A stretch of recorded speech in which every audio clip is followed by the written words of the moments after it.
merupakan salah satu dari 5 rukun Islam yang wajib ditunaikan bagi setiap muslim yang memiliki kemampuan dan kelapangan harta. Itu salah satunya. Kewajiban ini zakat itu merupakan kewajiban ya yang ditetapkan oleh Allah Subhanahu wa taala dalam Quran surat Al-Baqarah yang ayat ke-43, yang artinya, dan dirikanlah salat serta tunaikanlah zakat serta sujudlah kamu bersama orang-orang dengan orang-orang yang sujud. Quran surat Al-Baqarah ayat 43. Secara bahasa zakat artinya suci, berkah, dan berkembang. Dan secara istilah zakat merupakan menyisihkan sebagian harta yang diwajibkan Allah Subhanahu wa taala untuk diberikan kepada orang-orang yang berhak menerimanya atau para mustahik sesuai kadar dan ahalnya dengan rukun dan syarat tertentu. Itu. Kita lanjut ke macam-macam zakat. Untuk macam-macamnya terdapat 2 macam zakat, yaitu zakat nafsi dan yang kedua adalah zakat fitrah atau zakat fitrah. Zakat nafsi atau zakat nafsi atau zakat fitrah, dan juga zakat harta, atau zakat mal. Dua itu. Ulang ya. 2 action. Untuk macam-macamnya terdapat 2 macam zakat, yaitu zakat nafsi atau jiwa atau juga disebut zakat fitrah. Yang kedua ada zakat harta atau zakat mal. Pertama, zakat nafsi atau zakat fitrah adalah zakat yang wajib dikeluarkan setiap muslim pada bulan Ramadan hingga sebelum sholat Idul Fitri dilaksanakan. Jadi zakat fitrah ini diwajibkan dikeluarkan setiap bulan suci Ramadan untuk setiap muslim yang melaksanakan puasa. Dalilnya adalah hadis yang diriwayatkan Abdullah bin Abbas. Ia berkata, Nabi Muhammad SAW telah mewajibkan zakat fitrah pada Ramadan atas setiap muslim, baik merdeka ataupun budak, laki-laki ataupun wanita, kecil ataupun besar, sebanyak 1 syak kurma atau gandum. Hadis riwayat Muslim. Sebutan kurma atau gandum pada hadis ini di atas menunjukkan pada jenis makanan pokok setempat. Sementara itu di Indonesia makanan pokoknya adalah beras. Jadi yang wajib itu intinya adalah makanan pokok yang disisihkan sesuai dengan ketentuan yang sudah diberikan tadi di awal, yaitu 1 syak kurma atau gandum atau setara dengan 2,5 kg beras atau juga 2,7 kg beras. Namun para ulama di Indonesia ini memiliki kehati-hatian, jadi mereka membulatkan satuannya menjadi 3 kg beras. Yang kedua ada zakat harta atau zakat mal. Zakat harta ini mencakup zakat hewan ternak. Yang pertama zakat hasil perikanan, hasil laut, hasil pertanian, hasil bumi, emas dan perak, harta perniagaan, harta rikas, serta barang tambang. Kewajiban menunaikan zakat harta ini diterapkan pada Al-Quran surat At-Taubah ayat 34 yang artinya, dan orang-orang yang membendaharakan emas dan perak dan mereka tidak membelanjakannya di jalan Allah, maka kabarkanlah kepada mereka bahwa mereka akan menderita azab yang begitu pedih. Quran surat At-Taubah ayat 34. Dalam hadis yang diriwayatkan Abu Daud juga dijelaskan bahwa Rasulullah SAW memerintahkan kami agar mengeluarkan zakat dari semua yang kami persiapkan untuk berdagang. Itu untuk berdagangnya. Hadis riwayat Abu Daud. Dan di sini tadi sudah dijelaskan ada beberapa zakat mal, yaitu di sini ada emas dan perak. Diwajibkan membayar zakat yang cukup misalnya dan telah dimiliki selama setahun kurang lebih. Perhitungannya adalah sebesar 2,5% dari harga nilai barang tersebut. Contohnya berarti emas dan perak ya. Misalkan saya punya emas sebesar 100 gram, berarti yang harus dizakatkan itu 2,5% dari 100 gram tersebut. Kalau misalkan bingung gitu, mau diambil gramnya atau apanya, kita ambil aja harga emasnya gitu. misalkan 1 gramnya emas itu 50.000 dikali 100 gram berapa? 5 juta. Jadi kita ambil yang harus zakatkan itu 2,5% dari 5 juta tersebut, kurang lebih saya hitung tadi Rp125.000. Jadi yang harus kita zakatkan sebesar Rp125.000. Yang kedua ada binatang ternak di sini. Hewan ternak yang terkena wajib zakat adalah hewan dengan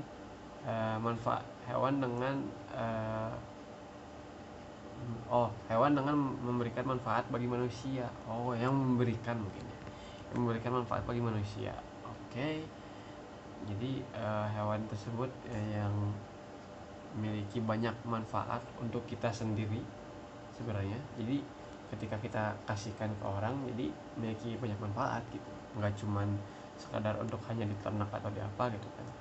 Bisa sebagai apa, Di sini jelaskan bahwa hewan tersebut bisa hewan yang digembalakan, mencari makan sendiri,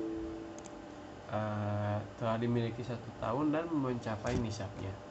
Masing-masing hewan ternak berbeda-beda. Sebagai contohnya, kita contoh di sini ada sapi. Jika jumlahnya mencapai 30 ekor sapi, maka zakatnya berupa seekor anak sapi berumur 1 tahun kurang lebih. Lanjut kepada yang terakhir, ada zakat tirakat atau perdagangan. Zakat tirakat yaitu zakat yang berkaitan dengan komoditas perdagangan. Zakat ini memiliki ketentuan, yakni diambil dari modal dan dihitung dari total penjualan barang sebesar 2,5%. Jadi kita bisa membayarkan berupa total dari penjualan barang tersebut yang sudah ditentukan, yaitu sebesar 2,5%. Kita di sini dijelasin bisa dibayarkan melalui uang dengan seharga nilai tersebut, atau kita memberikan berupa barang dagangan. Sudah dijelaskan ya beberapa zakat mal di sini. Kita lanjut ke pertanyaan ketiga, yaitu mengapa masyarakat Indonesia masih kurang memiliki kesadaran dalam melakukan zakat kecuali zakat fitrah.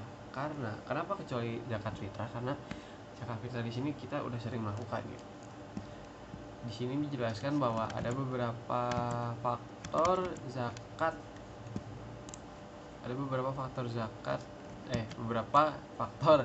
penyebab keengganan masyarakat membayar zakat, yaitu faktor religiusitas. Faktor religiusitas adalah dijelaskan di sini, masyarakat lebih memilih memberikan zakatnya kepada para mustahik yang masih merupakan saudara. Jadi masyarakat di sini masih memberikan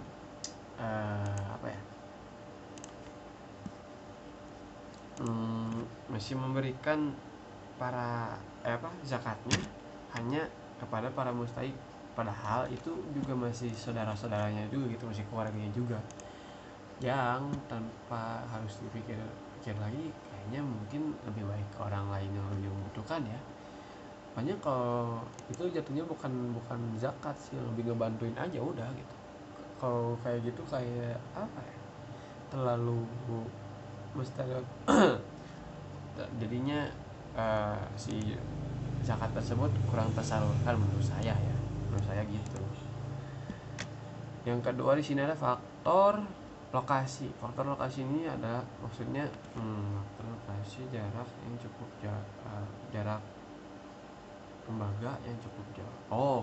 Jadi faktor lokasi ini adalah lokasi atau jarak lembaga yang cukup jauh dari tempat tinggal kita. Jadi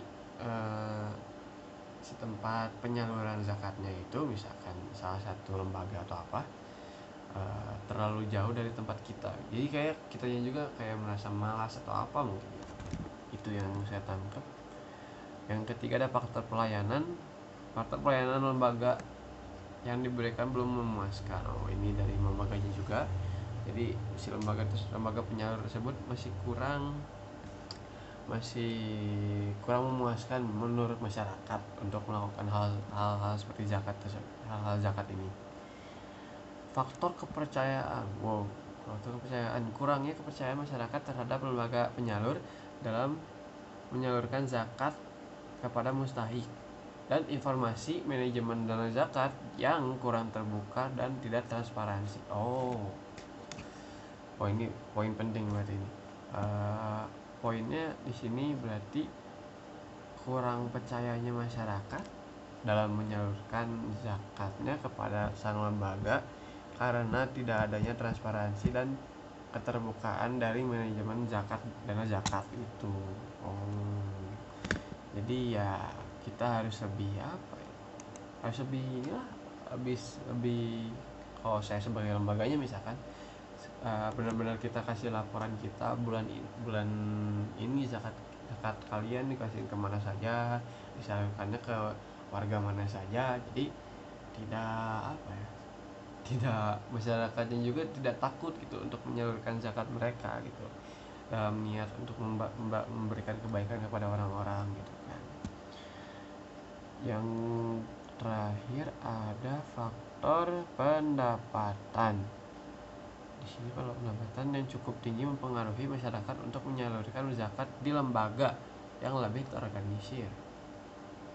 Mungkin aku kurang ngerti ya, maksudnya kurang ngerti apakah maksud pendapatan di sini kita bayar ke lembaga yang lebih bisa mengatur atau ada dana tertentu gitu untuk kita bayar zakat tuh.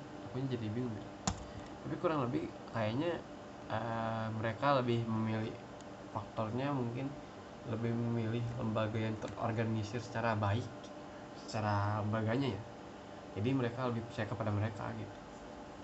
Si masyarakatnya lebih percaya kepada lembaga yang lebih terorganisir dan lebih transparansi. Kembali lagi kepada aku gitu. Oke, segitu yang bisa saya sampaikan.